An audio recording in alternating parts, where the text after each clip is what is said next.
Boom, just like that, guys. President Trump did what the global elite said was impossible. So while the media obsessed over drama and distractions, President Trump quietly executed a $4 trillion master plan that is now turning the global economy upside down. In just days, he locked in historic deals across the Middle East, guys. These deals across the Middle East are now flooding America with jobs, manufacturing contracts, and investments like we've never seen before. And the fallout? Well, the fallout is freaking devastating, guys. China just surrendered a massive tariff advantage. The European Union got completely sidelined, and Wall Street, it erupted. So what exactly is in this $4 trillion plan? And more importantly, why are top economists calling this a total global reset? Did you guys hear about the global reset and how President Trump is flipping the script, turning old alliances upside down, while at the same time building new ones that put America first? Well, I'm gonna break it all down for you guys today, deal by deal, because these are actually some pretty huge deals. Let's talk about country by country, strategy by strategy, to reveal how President Trump just rewrote the whole global economic playbook and why the elites are panicking right now. So let's go ahead and get into it, okay? Let's get into how all of this started, right? Because this wasn't just some random string of good luck, guys. President Trump, he's been executing, not just promising, he's been executing a full-blown $4 trillion economic master plan, and it's already reconfiguring global power. So while the legacy media is fixated on the unusual noise, right? Well, Trump quietly blitzed through the Middle East, locking in record-shattering deals, and these are some deals that ended up leaving China and the EU looking like outdated relics. So if we look at the numbers, they're rather staggering. $800 billion from Saudi Arabia, one of the largest investment commitments in U.S. history. And in fact, I think it's going to be closer to $1 trillion just from Saudi Arabia alone, because I believe they just recently upped the ante. $200 billion. There's a $200 billion Boeing deal with Qatar, reshoring aerospace jobs while solidifying defense alliances. Guys, this is huge, right? Then you got another $1.4 trillion from the United Arab Emirates. Yes, that is trillion with a T as in Tom. So these are just the headliners. Then you got dozens of other smaller billion-dollar deals here and there. They're all piling up too. Tech infrastructure, energy partnerships, even AI research funding. So President Trump didn't just shake hands. He rebuilt the global economic map piece by piece. And guess what? None of these individuals, none of these deals involve the European Union. Not one. That's not a coincidence. This is pure strategy. Trump's making it very clear. America first means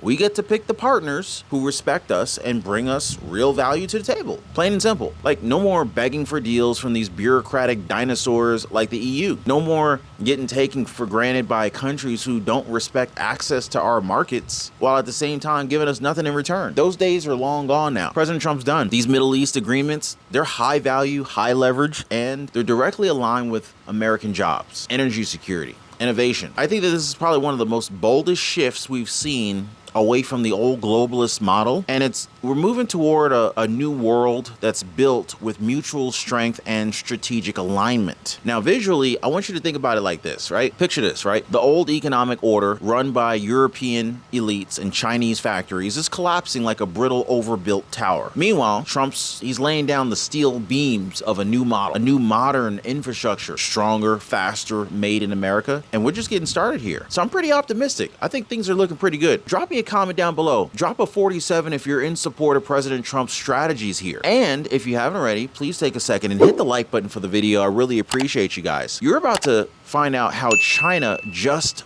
folded under pressure. They're now slashing tariffs in a very desperate attempt to stay in the game, and why Trump walked away holding all of the leverage. You see, China thought that they were stronger than they actually were, and they tried to call Trump's bluff, and they ended up blinking first. Don't go anywhere, because I want to break down exactly how Trump crushed China. But real quick, if you're turning 65 already, or maybe you're turning 65 soon, drop me a quick comment down below. Maybe you're already on Medicare. Are you feeling overwhelmed yet? Well, don't settle for guesswork. Chapter takes the stress out of Medicare by comparing every single plan available. Yes, all of the different plans that are out there, to make sure you are not overpaying or missing out. Julie from Kansas saved $400 a year. Jamie in Texas saved $600 a year. These are huge numbers, guys. And the cool thing is Chapter's advice is totally free. They treat you like family. How do you go wrong with that, right? You can't. So give our friends over at Chapter a call right now. Their number is 909-563-8279, or you can go to askchapter.org/Ron right now and see how much money you can save. Your plan, your savings, your peace of mind. Who wouldn't want to save some money in today's economy, right? Give our friends at Chapter a call right now. So let's not sugarcoat it, guys. China, they just took a knee. President Trump's high pressure strategy, using these tariffs as both a sword and a shield at the same time. Guys, they forced China into a position of surrender. This is one that they hoped that nobody would notice, but we noticed. So here's what's happening. Over the weekend, in a quiet but high-stakes meeting in Switzerland, U.S. officials led by Treasury Secretary Scott Bessent sat down face-to-face with the Chinese vice premier. No fanfare, no media circus, just some old-school, hard-nosed negotiation. The result? A tariff reversal so lopsided that you would think that it was fake if it weren't so real. So before the meeting, U.S. tariffs on Chinese goods, 145%. Chinese tariffs on U.S. goods were 125%.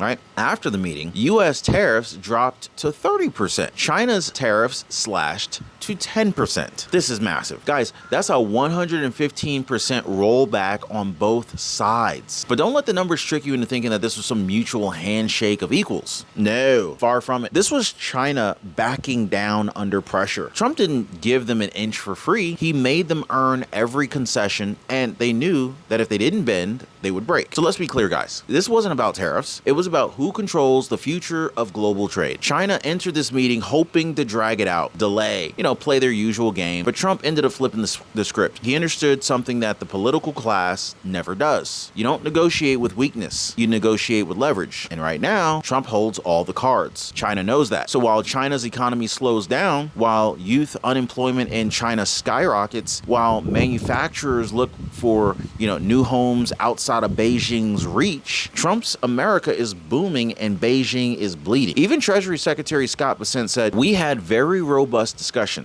Both sides showed great respect, and we reached an agreement to substantially lower tariffs with a 90-day pause built in for enforcement." Translation: China caved in, Trump won, and now we're just getting warmed up, which is crazy. It's really crazy where we're going from here, guys. Let me know if you're optimistic or pessimistic about the future of the U.S. economy. Let me know down below. If you're optimistic, just say that. If you're pessimistic, you can say that as well. Now, some of the old experts who call this a pipe dream, they're suddenly acting like it was inevitable. Funny how that works, right? Well, these are the same people who said, oh, the stock market's going to crash if Trump raises tariffs. The trade war is going to destroy American farmers. Trump is out of his depth. And yet, Wall Street surged. Markets opened higher across the board. Dow, S&P, Nasdaq. Investor confidence roared back. Why did all that happen? Why did it happen? Well, because for the first time in decades, the U.S. is not negotiating from its knees. It's negotiating from its strength. Now, this wasn't just a pause in tariffs. This was a reset of the global pecking order. You see, guys, China was used to getting their way with IP theft, forced tech transfers, and one-sided trade imbalances. Not anymore. That ain't gonna fly. You see, Trump's message to China was pretty simple. You want access to our markets? Then you play fair or you get cut out. That's the America First doctrine in action. But here's the real kicker. While Trump was forcing China to back down, the European Union couldn't even get a seat at the table. Oh my God, dude. It was bad. The EU wasn't even included. They were not consulted. They weren't even relevant. Now, of course, we're going to go ahead and expose just how the EU got completely sidelined while Trump said, hey, look, they're nastier than China, and how their arrogant demands backfired spectacularly. So let's be brutally honest here. The EU, the European Union, did not get left out. They got played. So while Trump was racking up multi-trillion-dollar deals in the Middle East, while China was forced to concede and lower tariffs just to stay in the game, the European Union didn't even make it to the field. And that, my friends, was not an accident. This was a deliberate humiliation delivered by President Trump. Let's rewind for a moment, right? Now, you guys remember, this is not Trump's first rodeo with the EU. For years, he warned that Europe was, has been treating America like a doormat, blocking U.S. imports, blocking U.S. exports through hidden regulations, maintaining these lopsided trade deficits, taking American protection for granted. Meanwhile, they're contributing next to nothing to their own defense. When Trump tried to negotiate, They dragged their feet. They made all sorts of unreasonable demands. Guess what, guys? They acted as he put it. He said they're nastier than China. Now, think about that for a second. The European Union, our so-called allies, were tougher to deal with than communist China. That's pretty jacked up. You see how bad this is, right? This is how far gone they are. And we've been just getting pimped out left and right. It's crazy. All these different countries, enemies, and I think this is why Trump said, you know, hey, sometimes some of the worst offenders were our own allies, not even our adversaries. So Trump simply stopped shopping. He stopped trying, right? He realized that working with EU was like trying to like do business with a DMV. Y'all, anybody ever been in a DMV lately? Oh my God, painful. Like if you ever have to like renew your driver's license in person, oh my God, just like stab me in the eye with like some toothpicks or something. He did his business elsewhere instead. And all of a sudden, Saudi Arabia came through big time, dropping $800 billion. The UAE, they pledged $1.4 trillion. Qatar signed a $200 billion deal, right? And not one single agreement even involved the EU. So whenever the EU comes around, they'll probably come groveling on their knees. You know, that'll just be extra money in the bucket. But instead, the EU, they just kept posturing, talking down to America like it was 2003 or something. Meanwhile, their own economy slowly rotted. And you don't have to take my word for it, guys. Just listen to Hal Lambert. Hal Lambert is the founder of Point Bridge Capital and the MAGA ETF. He said, Trump is reshaping global alliances. Europe is asleep at the wheel. The Middle East is young, wealthy, and dynamic. Europe, aging, broke, full of red tape, not a place to visit, not a place to do business. Ooh, ouch. That was brutal, wasn't it? Has anyone ever visited Europe? Anyone ever visit Paris or Italy or, you know, anything like that? Let me know in the comments down below if you've ever visited, or drop me a 1 if you visited Europe before. Drop a 2 if you would like to visit Europe. I'd love to hear from you guys. So maybe I should go over there and film from that location and bring you some updates that mainstream media doesn't share about what's really going on over there. Let me know if I should do that, guys. But let's be clear. The European Union thought it would, you know, be able to play hardball with Trump. They ended up showing up to the negotiation table like some arrogant bureaucrats with a stack of basically rule books. Trump, he was like, man, forget all that noise. He walked right past the table, boarded Air Force One, and closed $4 trillion in deals without them. That's how you shut somebody down. He shut down the European haters. And let's be honest, the EU is no longer essential to America's economic future. They're aging, overregulated, ideologically disconnected from the future of global commerce, guys. We don't need them. And Trump just proved that we don't. They're not driving innovation. They're not leading in energy. They're not leading in AI or manufacturing. They're not forming new strategic alliances. In the meantime, they're burdening themselves with open borders and unsustainable welfare programs and a crushing level of entitlement. This is why Trump's pivot matters so much. Instead of fighting for crumbs at Europe's table, he's now building his own global dinner party with nations that actually want to partner with America and not exploit us. That is why we need to talk about this next piece here. Basically, as Trump just shout out the EU and shut them down and forced China to kneel, the stock market exploded in response, sending a message heard around the world. Now, stick around, guys, because I'm about to show you guys why Wall Street is erupting and why investors now see Trump's vision as the future. So let's quickly connect the dots. After all the backroom deals, the tariff reversals, and the strategic power plays, what happened next? Stock market erupted. We're not talking about a little blip, a little bump in the market. We're talking about a full-blown surge, a vote of confidence from the global economy itself. The Dow Jones opened strong, literally leaping hundreds of points on the news of the China deal. The S&P 500 climbed, fueled by optimism around rebalanced trade flows. And of course, the Nasdaq followed suit, boosted by the tech sector confidence and fresh investment signals from the Middle East. This was not a coincidence that this happened. Wall Street responded to the major truths that are coming. They're literally becoming undeniable all at the same time. So the first truth, I think, is the tariff war is working. Comment down below. Do y'all remember this? The media was screaming about how Trump's tariffs are going to destroy the economy. They were calling it reckless. They warned of a collapse. They called it a trade war America could not win. Well, Trump just secured a 115% mutual tariff rollback with China, and the market celebrated it because real investors saw through the fear tactics. They realized, hey, wait a minute, Trump's strategy actually worked. China's bending. Supply chains are stabilizing. We're back in control. The $4 trillion in Middle Eastern deals are not just press releases, guys. These deals translate into defense contracts for American companies, infrastructure projects funded with U.S. partnerships, aerospace jobs, manufacturing demand, energy investments, technology transfers they are literally bringing capital and opportunity into the United States on U.S. soil. Investors don't care what the pundits say. They follow the money, and the money is coming here to U.S. Now, of course, the third truth, the globalist model is dying, and America's starting to take the lead again. You see, markets don't just respond to numbers. They respond to narratives. And the story that they're hearing now is this: the old guard, China's dominance, the EU's bureaucracy, the globalist free-for-all, that era is over. It's done. There's a new sheriff in town, and he's building a new order centered around American strength. Wall Street loves stability. And, love him or hate him, Trump's providing clarity. He's showing who we do business with, how we do it, how we stand again. Investors, they finally have a vision that favors American producers, American workers, and American rules. And what did Trump say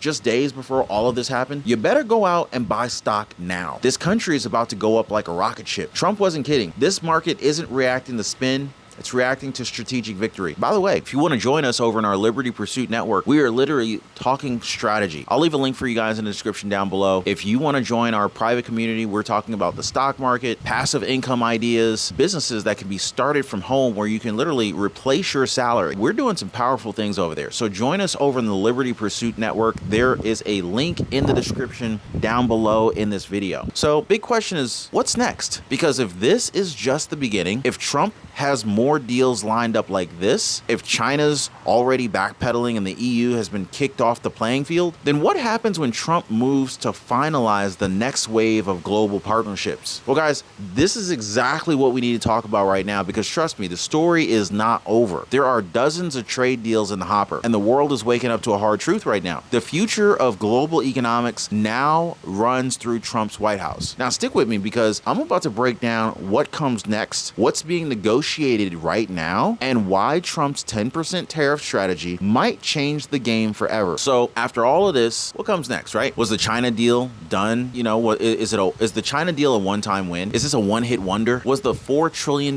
Middle East wave just a lucky break? Not even close, because according to Kevin Hassett, one of Trump's top economic advisors, there are at least maybe 24 more trade deals that are already being finalized. Now, think about that for a second. 24 more deals? Not ideas, not maybes, not in negotiation. Deals that are this close to being signed, each one that is custom built to advance Trump's America First agenda. Who's out here buying stocks? Let me know what stocks you're buying right now in the comments. I want to hear from you guys. Are you buying stocks? You buying ETFs? Let me know what you're buying. Some VOO, some Microsoft, some Nvidia, some Apple stock, Amazon. Let me know what you're buying, guys. I want to hear from you. By the way, if you want to join us over in our Liberty Pursuit Network, passive income, investment opportunities, man, we are about to make America great again. It's time to live well, folks.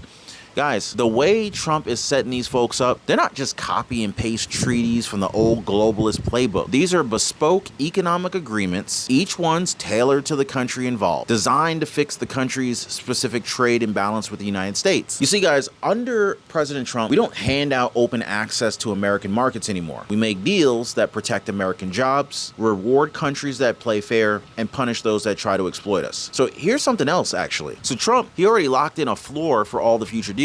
That floor is a 10% minimum tariff. That's just the way it is. That means no future deal will go below that threshold. So this is the new cost of entry if you want to do business with the United States. And I think it's brilliant. Comment down below if you think that's pretty smart. So if your country has a massive trade surplus with us, a history of bad faith negotiations, a bureaucratic bloat like the European Union, well, you can expect far higher tariffs. Look, it's not personal. This is power. This is leverage. This is probably one of the greatest things that Trump has done so far. So Trump is finally using America's greatest weapon, which is our economic dominance, not to serve the world, but to protect our own people first. This is the quiet part that's really just not so quiet anymore. Let's just say that the countries are lining up. We're watching China bow. They're watching the EU get humiliated. We're watching the stock market go vertical. And they're realizing one thing. If you're not a part of Trump's new economic world order, you're going to get left behind. Meanwhile, Europe, well, they're still sitting there tanking tangled up in the red tape waiting for somebody to call them back to the table. Spoiler alert, Trump's not calling. He doesn't need them. He's building new alliances across Asia, Africa, South America, and even the Middle East with countries that respect American strength, that want to partner, not pillage, and are willing to play by America's rules. So here's where we land. We started as a single trade mission. It has now turned into a full-blown global realignment. This is one that's rapidly replacing the old world of globalism with a new world of national prosperity and targeted power. Trump's not making deals. Well, he is making deals. He's not just making deals. He's making history. Quiet as it's kept. That $4 trillion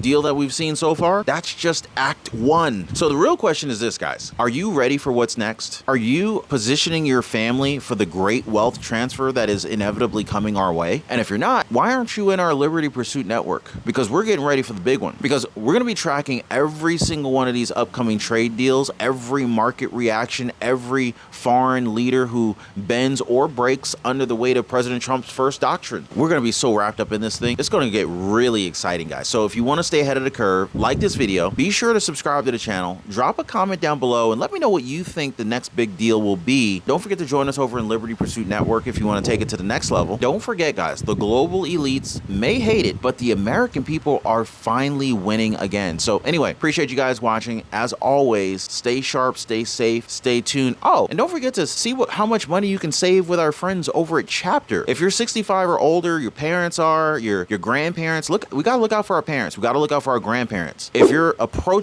almost 65, give our friends at Chapter a call, totally free. It just takes a second. Matter of fact, just hit them up on the web, even easier. Hit them up on the web and just say, hey, you know, is there any way you could save me some money on Medicare? Simple as that. I don't know how much you might save, but the average senior is saving $1,100 a year. So if that means anything to you, hit them up on the website. We'll see you guys on the next video.